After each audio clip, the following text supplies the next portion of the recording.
میں آپ کو یہ بتاؤں جو الزام سب سے بڑا الزام تاریخ کا سب سے بڑا الزام 9/11 ہے جی 9/11 کے اوپر جو کنسپیریسی تھیریز ہیں اور بہت سی ایویڈنس ہے انٹرنیٹ کے اوپر کہ یہ بھی امریکن ڈیپ اسٹیٹ نے اور اسرائیلیز نے مل کے کروایا تھا کہ تاکہ اتنا بڑا کوئی حادثہ ہو 9/11 کا اس کے اتنے لوگ مارے جائیں اور اس کے بعد پھر امریکن گورنمنٹ کو اتنی پورا پاور مل جائے to veg war.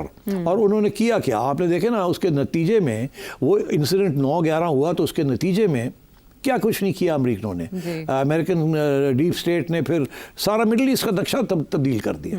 Libya, Iraq, Syria, Afghanistan سب جگہ پہ انہوں نے فلیٹن کر دیا. جواز مل گیا ان کو ایک جواز چاہیے ہوتا ہے، بنایا اور پھر کر دیا. میرا یہ موقف تھا کہ اسرائیل نے بھی یہی کیا ہے. حماس اس دفعہ یہ ہوا ہے کیونکہ یہ انٹیلیجنس ایجنسی کو پتہ ہوتا ہے کہ کیا دوسرا کر رہا ہے کہ نہیں کر رہا. اور یہ میرا موقف تھا اور اس دفعہ بھی میرا یہ موقف ہے کہ یہ ڈیلیبریٹلی کیا گیا ہے. مگر اب بات آ کے یہاں رک گئی کہ اس وقت تو انٹرنل انکوائری ہو گئی تھی. اس دفعہ کوئی انٹرنل انکوائری کا امکان نہیں ہے. اس لیے پاکستان کا یہ جو ڈیمانڈ ہے کہ اس کے اوپر ایک انٹرنیشنل انکوائری کی جائے تو میں یہ اس کو سپورٹ کرتا ہوں کہ انٹرنیشنل انکوائری کرے نا. یونائٹڈ نیشنز کی ہیومن رائٹس کی کمیشن آئی تھی، گل صاحب کہہ رہے ہیں نا، تو آپ بلا لیں ان کو اور وہ آ کے انکوائری کر لے. اور میں تو یہ بھی کہوں گا کہ وہ بلوچستان کے اوپر بھی انکوائری کر لے کہ بلوچستان کے اندر کون کون ہے، کیا کیا ہو رہا ہے، کیا نہیں ہو رہا. اور ٹی ٹی پی کو بھی کر لے کہ ان کے سورسز کیا ہیں، کہاں سے آتے ہیں، کیا کیا مسئلے ہیں، تاکہ دودھ کا دودھ اور پانی کا پانی ہو جائے. یہ ساری ٹیررزم، کراس بارڈر ٹیررزم کا جو کیس چل رہا ہے. اور مجھے اس بات کا بڑا دکھ ہے کہ دیکھیے اتنا وار ہسٹیریا ہو گیا ہے کہ حقیقت کو بھی لوگ پہچاننے کے لیے تیار نہیں ہیں، اسپیشلی انڈیا. تو بات صاف سی، اگر پاکستان نے کیا ہے تو پتہ کریں اور ایویڈنس دیں اور ختم کریں.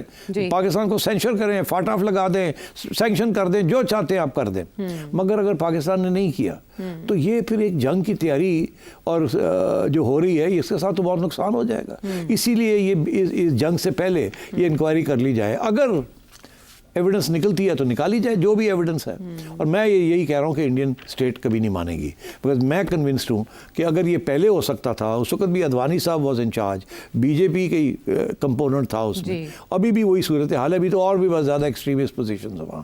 تو میرا خیال ہے کہ جو میں کہہ رہا تھا وہ پروف ہو گیا، اس کا مل گیا. اب آپ کو کیا رہ گیا اس کے بعد؟ اگر اس وقت 2000 میں یہ ہو سکتا تھا، کلنٹن نے اس بات کی تھی، تو اس بات کو تسلیم کر لینا چاہیے.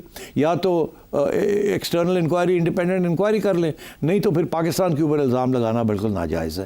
دیر is no evidence for it. In fact اگر آپ سرکمسٹانشل ایویڈنس پہ جائیں اور ڈیپ اسٹیٹ کی تاریخ میں جائیں تو آپ کو سمجھ آتی ہے کہ پہلے بھی ہوا تو اب بھی ہو سکتا ہے. تو اگر وہ دیکھنا چاہیں تو ظاہر ہے ان کے سامنے ایویڈنس موجود ہوگا. اور اب کے ایس گل صاحب کہہ رہے ہیں کہ کلنٹن صاحب کیونکہ پریشان تھے اس واقعے پر، انہوں نے یونائٹڈ نیشنز کو کہا اور پھر رپورٹ طلب کی گئی. اس واقعے پر تو امریکہ اتنا کنسرن دکھائی نہیں دیتا، بلکہ جے ڈی وینس کا ہم نے کل یہ بیان سنا کہ ایسا حملہ کرے کہ پھیلے نہ بات. تو اب پاکستان کی طرف سے یونائٹڈ نیشن سیکورٹی کونسل کو ایک خط جاتا ہے لیکن انکوائری کا اس میں بھی نہیں کہا جاتا. تو پھر سچ کیسے آئے گا سامنے؟ آپ صحیح کہہ رہے ہیں، مجھے بڑا مشکل لگ رہا ہے سچ کیسے سامنے آئے گا. دیکھیے آپ نے صحیح کہا کہ اس وقت کلنٹن بڑا پریشان تھا کہ میری وجہ سے، اور لکھا اس نے کہ میری وجہ سے لوگ انوسنٹ لوگ مارے گئے. ایک تو وہ 5 بیچارے مارے گئے، ایک 35 سکھ مارے گئے، ایک 5 کشمیری مسلمان مارے گئے، کمیونٹیز کے جو آلریڈی سپریسڈ ہیں. تو اب بات یہ ہے، اور آپ کو پتہ ہی ہے سکھس کے اندر بھی ایک نیشنلزم چل رہی ہے اور ان کے بھی بڑے گریونسز ہیں، کشمیریوں کے بھی ہیں.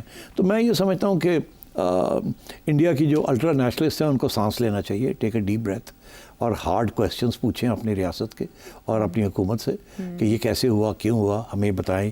یہ نہیں کہ سیدھا اٹھ کے اور شروع ہو جائیں. اب ایک بڑی اور دلچسپ بات کہ ابھی ایک ڈاکیومنٹ فلوٹ کر رہا ہے اور اس کا نام ہے را فائل.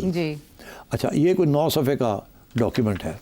یہ کہا یہ جا رہا ہے کہ یہ ایک سیکرٹ کلاسیفائڈ ڈاکیومنٹ ہے جو کہ روشنی ڈالتا ہے یہ سب کچھ جو کچھ ہوا ہے، کیسے یہ پلان بنا، اور یہ را کا انٹرنل ڈاکیومنٹ ہے. اچھا، اب سوال یہ آتا ہے کہ یہ فیک ہے یا یہ صحیح ہے. اگر تو یہ صحیح ہے تو پھر تو بات ختم ہو جاتی ہے. ڈاکیومنٹ کے اندر نظر آتا ہے اور وہ میرا خیال انٹرنیٹ پہ اب مل رہا ہے. مگر سوال یہ کھڑا ہوگا کہ یہ فیک ہے یا صحیح ہے. اگر تو یہ صحیح ہے تو اس کا یہ مطلب ہے لیک ہوئی ہے.